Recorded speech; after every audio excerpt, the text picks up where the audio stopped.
اللہ تعالیٰ سے کوئی چیز کیسے مانگے؟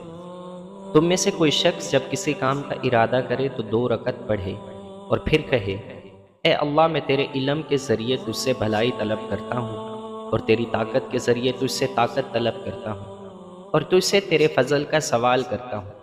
تو قدرت رکھتا ہے، میں قدرت نہیں رکھتا۔ تو علم والا ہے اور میں لا علم ہوں۔ تو تمام غیبوں کو خوب جاننے والا ہے۔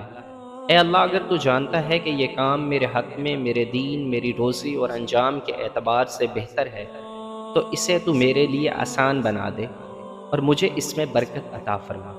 اور اگر تو جانتا ہے کہ یہ کام میرے حق میں، میرے دین، میری روزی اور انجام کے اعتبار سے یا میری دنیا اور آخرت کے لحاظ سے میرے لیے برا ہے، تو اسے مجھ سے پھیر دے اور مجھے اس سے پھیر دے، اور میرے لیے خیر مقدر فرما دے، وہ جہاں بھی ہو، پھر مجھے اس پر راضی کر دے۔